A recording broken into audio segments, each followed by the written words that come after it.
Hey, on se retrouve aujourd'hui pour une nouvelle vidéo qui sera une pile à lire. À lire, Pauline. Il faut que tu lises tes bouquins. Arrête d'en acheter. Et je crois que c'est la première fois que je ne tourne pas une vidéo à 6 h du matin, donc j'ai pu ouvrir mes volets et... Coucou Michel, c'est génial, tout le monde voit chez moi. Mais peu importe, j'ai décidé de faire une pile à lire. Encore une fois, ça reprend un peu le mood. C'est la troisième fois que je tourne cette vidéo, non par souci technique, mais parce que un mood ça change en fait, un état d'esprit. Et je voulais essayer de faire le challenge entre guillemets d'Audrey du Souffle des mots, où ça consiste de lire des petits livres pour ce petit mois de février qui compte 28 jours cette année. Sauf que voilà, il y a quelques petits livres, c'est surtout des mangas, mais bref, je vais arrêter de raconter ma vie et on va commencer tout de suite. Le premier que je me suis mis, c'est Les l'ours mal léché s'apprivoise à Noël de Valentine Stergan. Je sais, j'arrête pas d'en parler, de le mettre et de ne pas le lire, mais j'ai envie de romance de Noël. En fait, j'ai envie de trucs mignons, cucu, et du coup j'ai inclus celui-ci. Je suis pas sûre qu'on soit dans un truc aussi gnangnan. Il me fait peur parce qu'il fait 440 pages, un peu plus, 450 je crois. Donc voilà, une grosse romance de Noël. J'ai peur que ça tire en longueur et que ce soit pas bien, sauf qu'il y a l'une d'entre vous qui en a parlé. Je crois, si je dis pas de bêtises, c'est A Cup and a Book. Je sais qu'elle a un compte Instagram aussi, mais bref, elle m'a dit qu'il fallait que je le lise. Genre vraiment, son commentaire c'était juste ça. Donc si quelqu'un veut vraiment que je le lise, il faut que je le fasse. Et voilà, on arrive quand même au mois de février, il serait temps que j'arrête les romances de Noël. Mais tant que je les aurais pas tous lus chez Hugo, c'est hors de question. Ensuite, c'est un service presse et j'avais trop hâte et en même temps j'ai pas... Je vais vous le montrer. Déjà avant de vous raconter ma liste, que vous allez dire oui c'est bien beau de nous dire pourquoi est-ce que tu ne savais pas si t'allais le lire ou pas. Mais non, on ne sait pas de quoi tu parles. Maybe Now de Colleen Hoover, il est sorti en poche, je l'ai demandé. En fait Maybe Someday, tout le monde et sa maman l'a lu il y a quelques années de ça. J'ai fait mon gros mouton surtout parce que ma copine Anna-Marie m'en avait dit aussi beaucoup de bien. Sauf que dedans on suit un personnage, un héros qui est guitariste et qui est sourd et muet je crois. Sauf que cette personne-là a lu beaucoup de fanfiction à la base Jonas Brothers puis après One Direction, où vous aviez toujours le guitariste qui était sourd. Enfin franchement j'ai vu ce schéma-là au moins 5 à 10 fois dans les fanfictions parce que j'en ai beaucoup lu au cours de ma vie, énormément. Donc c'était pas quelque chose d'innovant pour moi. Donc oui, Maybe Someday c'était cool, mais par exemple la nouvelle, enfin le spin-off Maybe Not, je l'avais préféré parce que c'était un petit peu plus frais. Ce que j'aimais beaucoup dans Maybe Someday, c'était plutôt la cohabitation, enfin la colocation entre, tous, c'est pas non plus hyper nombreux, mais j'aimais bien en fait le petit groupe d'amis, et c'est pour ça que quand j'ai vu Maybe Now qui sortait l'année dernière, j'hésitais, je savais pas si j'allais le lire ou pas. En fait j'avais vraiment peur d'être déçue, et là comme je l'ai vu en poche, je me suis laissée tenter et il sera lu ce mois-ci parce que c'est un peu le mois de février, c'est un petit peu le mois de la romance quoi. Et comme je suis remise dans les K-dramas et que personnellement les K-dramas c'est juste de la romance pour moi, voilà, je me suis dit que j'allais aussi les lire en papier, donc 430 pages de Colleen Hoover. J'ai eu un énorme coup de cœur, j'en ai parlé d'ailleurs dans ma dernière vidéo top flop, faut qu'elle allez la voir. Je sais jamais où c'est, mais bref, ce sera aussi en barre d'infos. J'ai eu un énorme coup de cœur pour le dernier roman de Colleen Hoover sorti en grand format, et j'ai envie de... À la fois j'ai envie de garder ce truc de c'était trop bien, vraiment Regretting You, il était extraordinaire, je l'ai adoré, je pense que vraiment ça va être l'une des meilleures lectures de 2021 pour moi. J'ai à la fois envie de garder cette idée-là, cet esprit-là, mais en même temps la tentation est grande donc... Et un autre petit poche que je me suis ajouté, c'est aussi un achat, c'est Hygiène de l'assassin de Amélie Nothomb. Et sa particularité c'est que ce n'est que... ce ne sont que des dialogues. Il n'y a absolument pas de narration dedans, si je dis pas de bêtises, mais j'arrête pas de le feuilleter, je ne vois que ça. Et je crois que c'est écrit en plus à l'arrière. Je n'en sais pas trop, je sais juste qu'il est question d'un auteur et d'une sorte d'interview avec un journaliste ou je ne sais plus qui, enfin bref on est un peu dans ce truc là.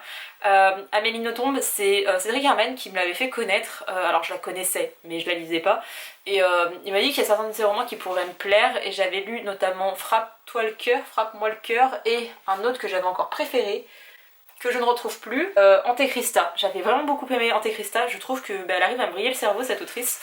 Je le dis assez souvent comme ça et j'ai pas envie que ce soit insultant, mais pour moi c'est un peu un ovni, je ne sais pas ce qu'elle écrit, je ne comprends pas. Parfois on est à la limite du thriller, à du moment on est vraiment sur de la littérature blanche, puis à d'autres c'est juste du contemporain. Je sais pas trop quoi en penser, et quand j'ai lu ce résumé là, en fait j'ai vu déjà ce titre Hygiène de l'assassin, ça m'a intriguée, j'ai lu le résumé et ça m'a plu donc je l'ai acheté, et voilà, c'est un petit livre, il fait 200... Je sais pas pourquoi dans cette pile à lire j'arrête pas de vous dire le nombre de pages, mais il fait 220 pages, voilà, clairement c'est tout petit, en 1h30 ça sera plié, mais j'étais intriguée donc voilà, j'en ai marre en fait d'acheter plein de livres et de ne pas les lire, donc maintenant je les achète et j'essaye de les lire plus ou moins dans la foulée, pour éviter d'agrémenter ma pile à lire derrière moi parce qu'elle est déjà très grande et J'en ai marre de moi. Ensuite on va passer au petit manga. Alors là j'en ai 4, 5, 6, 7 et j'ai fait une précommande donc je vous le mets ici. Il s'agit du tome 2 de Comme sur un nuage. Si vous n'avez pas vu mon vlog du week-end en bulle, je vous invite à aller le voir. Pareil, dans la barre d'infos il y aura le lien. Mais j'avais lu le tome 1 et j'ai vraiment eu un petit... je sais pas si on peut parler de coup de cœur, mais j'ai bien aimé, j'ai vraiment bien aimé. Donc je me suis précommandé le tome 2 et il va arriver je crois le 11 ou le 12 février et j'ai très hâte. Et je me suis acheté aussi d'autres mangas, j'ai fait une énorme commande parce que j'avais très envie. Déjà dans ce week-end en bulle j'avais lu le tome 1 de Just Not Married, donc là je me suis mis le tome 2, le tome 3, le tome 4 et le tome 5. Voilà, je suis très contente. Je suis même pas sûre d'aimer la suite, mais j'ai vraiment tellement aimé le tome 1.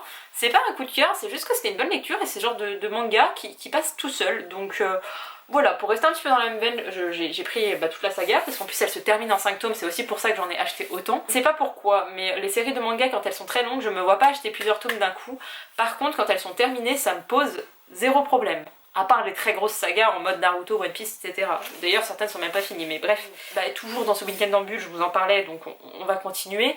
Don't Fake Your Smile, j'ai acheté le tome 5, je le trouve très joli. J'ai vu une review qui disait qu'on se concentrait sur ce couple-ci. Je suis un peu triste, j'aurais bien aimé avoir l'autre garçon qui complète...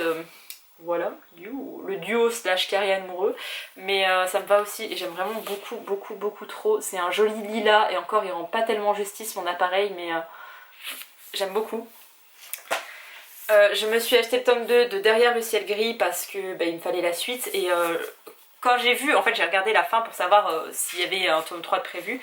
Et il y a écrit l'histoire s'approche de la fin. Donc je pense que ça va être une saga en 3 tomes, mais ce tome 2 a dû sortir il n'y a pas si longtemps que ça. Donc voilà, je vais le lire aussi ce mois-ci parce que j'ai très beaucoup hâte de connaître la suite de cette histoire, même si on sait qu'il va y avoir une romance. On ne sait pas en fait comment ça va se terminer. Est-ce que tous les deux vont mourir ou pas? Donc voilà. Et le dernier, c'est pas une suite de saga. Alors j'ai vu qu'il y avait un roman, j'ai vu qu'il y avait un animé. Alors je sais pas si c'est un film animé ou un dessin animé, enfin genre une série. Mais en fait le titre m'a intriguée. Je suis tombée dessus la dernière fois et ça m'a vraiment happée. Je veux manger ton pancréas. Non mais regardez-moi ces cerisiers en fleurs, ça me fait rêver. J'ai jamais été une très grande fan du Japon, je m'intéresse à la Corée depuis très récemment, mais je trouve ça trop joli. Bref, je ne sais plus de quoi ça parle, mais juste j'ai vu ce titre et j'étais là, il me le faut. Et il y a un tome 2, je sais pas s'il y en a d'autres, mais il y a un tome 2. Et je vais déjà voir de quoi ça cause, parce que je sais pas du tout de quoi il est question. Je pense qu'il n'est pas littéralement question de cannibalisme. Peut-être que je me trompe et qu'il y aura du cannibalisme, mais c'est pas grave, je veux dire c'est bien de manger de l'être humain. Je suis végétarienne et je veux bouffer un être humain. Non mais bref, cette vidéo ne rime à rien et je m'en excuse, mais vraiment je suis chaotique. Bref, j'ai ensuite mis une pavasse parce que j'avais besoin... En fait, ce livre, j'arrête pas de le rentrer et de le sortir dans ma pile à lire et ça m'énerve. Il me fait peur, j'ai peur mais j'ai hâte. C'est Nesrine qui me l'avait acheté, qui me l'avait offert. Il s'agit de Sorcery of Thorns de Margaret Rogerson. Un univers de fantasy où il est question de livres, mais je crois surtout qu'il y a une relation enemies to lovers, c'est du young adult, c'est publié chez Big Bang. J'en ai un autre chez Big Bang à lire, mais il me fait peur aussi. Je sais pas pourquoi, mais bref, voilà, il faut que je le lise, il faut que je me motive, il faut que je surmonte ma peur des briques. En plus c'est complètement bête parce que je peux lire 4 bouquins de 400 pages en une semaine, mais alors du moment où c'est 500 pages, ça me... Un autre service presse qui me fait tellement envie. Je l'ai vu dans le catalogue, vraiment c'est le premier qui m'a tapé dans l'œil. Jonas de Lily Harker. C'est dans leur collection New Way de chez Hugo Roman. Et alors je trouve ça trop mignon parce qu'on avait eu des goodies etc, mais je suis pas très sensible à tout ça. Alors l'enveloppe bleutée, un peu vert d'eau, elle était trop belle, ça vraiment j'ai craqué dessus. Les goodies à l'intérieur, bon j'ai mangé les bonbons, ok, je l'avoue, mais c'est pas ce qui m'attire le plus. Par contre l'éditrice a fait un petit mot, regardez il y avait le petit flyer, je trouvais ça trop mignon, voilà. Et elle a fait un petit mot de pourquoi est-ce qu'on est des Jonas, pourquoi est-ce qu'on a besoin... Pourquoi est-ce qu'on est des Jonas? J'avoue qu'en fait j'ai vu Jonas et j'ai pensé à Jonas Brothers, c'est pour ça que je savais que j'allais le demander. Bref, l'éditrice explique pourquoi cette histoire est incroyable et je trouve ça tellement plus fort que tous les goodies, toutes les dédicaces, tout ce que vous voulez de la Terre, parce que c'est vraiment genre la personne, pourquoi est-ce qu'elle a choisi de publier ce roman, et je trouve ça, vraiment ça me touche. Alors ça m'est pas destiné à moi, hein, tous les partenaires ont reçu ça, mais je trouve ça génial, j'étais très émue. J'ai hâte de le lire, je sais juste qu'il est question d'un garçon qui va embrasser un autre garçon. Alors est-ce qu'il est gay, bi, pan, j'en sais rien. En tout cas, il va plus ou moins traiter d'une relation homosexuelle dedans. Il me semble que ses parents sont homophobes et qu'on va voir aussi la sœur dans le lot. J'ai peut-être complètement tort. Vous savez que moi et les résumés, c'est assez bancal tout ça, mais bref, il me faisait très envie, j'ai craqué pour cette couverture, je l'ai montré sur Instagram et il y en a plein qui sont, enfin plein, on se calme, mais il y en a plusieurs qui sont venus me voir en me disant qu'ils avaient hâte et voilà. Il fait moins de 300 pages donc il sera vite lu, je pense qu'entre aujourd'hui et demain je vais le lire. Et il y en a un autre d'abord que je veux terminer, il s'agit de, je vous le mets ici parce que je l'ai eu grâce à Nat Gallet, il s'agit de Plein Gris de Marion Brunet. Marion ou Manon, je ne sais plus. Ici on se trouve sur un voilier, en fait on va suivre 5 jeunes qui ont décidé de prendre la mer, qui ont l'habitude en fait de faire des sorties, enfin plus ou moins l'habitude de faire des sorties en mer avec ce voilier. Et l'une des personnes sur le bateau va mourir et du coup il n'y a que 4 suspects possibles, sauf qu'ils n'ont pas trop le temps de s'attarder là-dessus puisque bah, ils sont pris dans une tempête. Je vous avoue que je l'avais commencé le mois dernier, ensuite j'ai replongé dans les K-dramas et depuis j'ai un peu du mal à le reprendre, non pas parce qu'il est mauvais mais parce qu'il y avait, en tout cas au début, il y avait énormément de termes marins, il y avait il était énormément de questions de la mer, de l'océan, des vagues, de comment est-ce que... J'ai l'impression que maintenant je peux conduire un voilier quoi, donc c'est pour vous dire à quel point il y avait des détails dedans et ça m'intéressait pas trop, je trouvais que la construction des personnages était pas ouf, on était un petit peu dans une caricature de l'adolescence et des adolescents de manière générale, puisqu'on voit vite les liens qui se dessinent entre les personnages, etc. Mais à côté de ça, là depuis une dizaine de pourcents, ça se peaufine un petit peu plus et je trouve qu'on a... Alors j'ai pas encore terminé, j'en suis à la moitié, je suis pas sûre, mais en tout cas... de là où on va, de ce qui se profile, à mon sens, ça va être un bon thriller adolescent. Moi les thrillers adolescents je les déteste, c'est-à-dire que j'aime bien lire des thrillers de temps en temps, mais j'aime quand c'est assez fort, quand c'est assez... Alors j'aime bien quand il y a une certaine forme de violence, sans que ce soit non plus de la violence pour de la violence, c'est comme du sexe pour du sexe, ça m'intéresse pas, pour moi ça doit être justifié derrière, et c'est pas juste mettre des détails sanglants parce que ça n'importe qui est capable de le faire, le truc c'est de bien l'amener avec la psychologie du truc, enfin bref, j'ai mon idée préconçue sur les thrillers et ce que j'attends d'eux, et je trouve que dans les thrillers adolescents, bah on reste quand même très en surface, et assez rapidement on se rend compte de qui est le coupable, et c'est pas comme dans les thrillers adultes, et je sais que c'est du young adulte et que c'est normal, mais dans les thrillers adultes, parfois vous avez l'impression de trouver le coupable, et en fait vous allez avoir un twist, ou alors pas du tout, c'est juste que vous aviez mal prévu votre coup, ou alors ok tu connaissais le coupable, mais est-ce que tu connaissais ça, et après t'es genre waouh c'était trop bien, j'ai pas vu venir, et bah comme on est pour de l'adolescent, quand vous avez 14-15 ans, vous avez pas les mêmes cheminements, les mêmes façons de penser, les mêmes tout ça, enfin bref vous n'êtes pas comme un adulte, donc voilà, c'est pour ça que pour moi ça ne me satisfait jamais pleinement, mais là écoutez, Plein Gris, la direction que ça prenait, j'aimais bien, reste à savoir ce qui va en être, mais voilà, j'étais un peu... Le début était très lent, mais la suite ça s'améliore, donc voilà, je vais le terminer. Et le dernier qui est aussi un thriller. Est-ce que c'est un thriller? Moi si c'est un thriller. Rien ne t'efface de Michel Bussy. Je ne prévoyais absolument pas de l'acheter et de le lire. Pas que je n'aime pas en fait, mais Michel Bussy c'était surtout l'un des auteurs entre guillemets préférés de mon oncle. Et lire des romans de lui ça m'émeut forcément. J'avais pas lu son dernier, j'avais lu celui d'avant, que j'avais bien aimé, on voyageait un petit peu, mais encore une fois mon oncle était encore là donc j'avais pu en discuter avec lui, et là de savoir que je vais lire un bouquin sans pouvoir en parler avec lui derrière, ça me brise le cœur, vous avez pas idée à quel point. Je vais peut-être pas me mettre à pleurer. Ravale tes larmes. Sauf que Séverine, dis-les bien ce livre, sa chaîne sera en barre d'infos, mais je pense que tout le monde connaît Séverine, elle en a parlé. Et elle en parlait en plus dans une vidéo, enfin en live, je sais plus à quel moment elle en parlait. Elle disait que ces gros auteurs, elle en avait marre, qu'elle n'allait plus aller vers ce genre d'auteur là juste pour la hype, juste parce qu'il y a beaucoup d'éloges autour d'eux, etc. Sauf que Michel Bussy, il y en a quand même pas mal qu'elle aime bien, enfin pas mal peut-être pas, mais il y en a quelques-uns qu'elle a bien aimé, et elle lit, elle en a lu quand même quelques-uns. Et elle a lu celui-ci, et enfin en plus elle se moquait parce qu'ils avaient fait genre un bandeau avec écrit genre le roi du twist, elle était là non mais franchement mais qu'est-ce qu'ils disent ça. Et c'est pas derrière elle le lit, et il y a un twist, même un double twist, elle nous a dit qu'elle n'avait pas du tout vu venir, et j'étais là mais... Et je trouve ça génial parce que déjà Séverine se remet en question et elle reste pas sur ses acquis, et surtout elle l'a pas vu venir et genre il a réussi à la surprendre, et je trouve ça génial quand un auteur arrive à te surprendre et à te bouleverser entre guillemets comme ça, et bah voilà, du coup ça a fini de me convaincre. Elle m'a fait aussi acheter un autre livre, bon, elle est pas venue personnellement me voir hein, pour me dire achète-le, mais quand même elle en parlait tellement bien en fait, c'est vrai elle a vraiment cette capacité, et je pense que c'est pas donné à tout le monde, et j'espère que j'arrive à vous procurer ça, mais je trouve qu'elle arrive vraiment à te donner envie de lire un livre de par son opinion en fait. C'est pas comme quand on voit des book hauls de gens qui montrent des bouquins et vous êtes là oh il a l'air pas mal et vous le notez mais sans plus.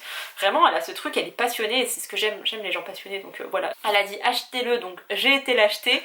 Enfin techniquement c'est mon papa qui a été me le récupérer parce que ma libraire ne l'avait pas, étant donné qu'il était bloqué sur une plateforme, mais bref, c'est pas grave, je l'ai en ma possession. Et là pour les 2 jours à venir, je me tâte. Déjà je vais finir par ciel gris, plein ciel, je sais plus, plein gris, j'arrive jamais à me retenir son nom en fait. Et après je lirai les 2, enfin en tout cas j'attaquerai l'un des 2. Jonas me fait très envie, mais c'est un young adulte. Est-ce que je bascule sur du Michel Bussy, mais lire 2 thrillers d'affilée? Je sais pas. Peut-être que j'entrecouperai aussi avec des mangas. Je sais pas du tout. Ou alors je me garde mes K-dramas parce que c'est bien romantique, c'est bien niais, c'est tout ce que j'aime et je pleure. Et je lis du thriller à côté pour compenser. C'en est tout de cette vidéo pile à lire. J'en ai pas mis tant que ça, j'en ai mis 14 je crois. Ça doit être ça, 14 ou 15 livres. Ça va, en sachant qu'il y a 7 ou 8 mangas dedans, 8. Voilà, c'est un petit mois, le mois de février, je suis à fond dans les K-dramas, c'est bon, la 10e fois que je vous le dis, mais vous avez compris.